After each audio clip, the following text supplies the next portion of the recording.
Hello friends, welcome to your own channel Edu Zone. Friends, क्या आपने कभी गौर किया है कि जब हम अपने फ्रेंड सर्कल में बात करते हैं तो हम बात बहुत अलग अंदाज में करते हैं, लेकिन जब वही बात हमें किसी फॉर्मल लहजे में, फॉर्मल अंदाज में बोलना होता है तो हमारा सेंटेंस बदल जाता है। तो इंग्लिश में भी ऐसा ही होता है। सबसे पहले देखते हैं फॉर्मल किसे कहते हैं। फॉर्मल मीन्स जब आप किसी बॉस से बात कर रहे हैं, आपके बॉस से बात कर रहे हैं या हेड ऑफ़ द डिपार्टमेंट से बात कर रहे हैं तो आपको फॉर्मल लैंग्वेज यूज़ करनी होती है।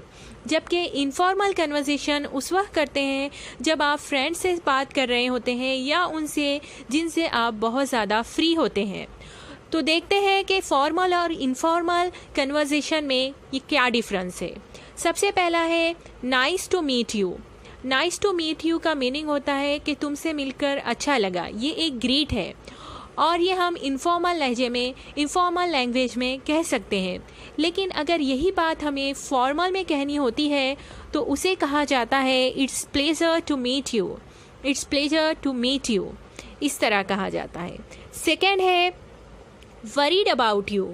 वरीड अबाउट यू यानी तुम्हारे बारे में परेशान हूँ, तो उसे इनफॉर्मल में कहा जाता है वरीड अबाउट यू, लेकिन फॉर्मल में कहा जाता है concerned about you. What? Yes, concerned about you. Repeat with me, concerned about you. Third है I have a creative mind. Creative mind का मीनिंग होता है ऐसा पर्सन जिसके माइंड में बहुत ही न्यू आइडियाज़ आते हैं और बहुत ही इनोवेटिव आइडियाज़ आते हैं, उसे कहेंगे क्रिएटिव माइंड। तो कहा जाता है, कह रहे हैं कि मेरे पास बहुत ही क्रिएटिव माइंड है, तो ये हम इनफॉर्मल लैंग्वेज में कह सकते हैं। लेकिन इसी बात को फॉर्मल लैंग्वेज में कहना पड़ेगा I am highly innovative. I am highly innovative, और इनोवेटिव का मतलब भी वही होता है जो क्रिएटिव माइंड का है। नेक्स्ट है thanks a lot. Thanks a lot ये इनफॉर्मल लैंग्वेज में कहा जाता है। जब आपके फ्रेंड्स को कह रहे हैं आप, तो आप कह सकते हैं thanks a lot.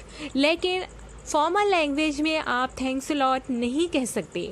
Formal language में कहना होता है I appreciate your assistance. I appreciate your assistance, मैं तुम्हारी मदद की तारीफ़ करता हूँ। लास्ट है the cost of living went up. The cost of living went up का मतलब होता है कि ज़िंदगी की कीमत बहुत ही ज़्यादा हो चुकी है, तो उसे इंग्लिश में इनफॉर्मल लैंग्वेज में ये कहा जाएगा, जबकि फॉर्मल लैंग्वेज में कहा जाएगा the cost of living increase, the cost of living rose. इस तरह के सेंटेंस यूज़ किए जाएंगे। So I hope you like this video. So please subscribe, like and share and press the bell icon after pressing the subscribe button. Thank you for watching and take care.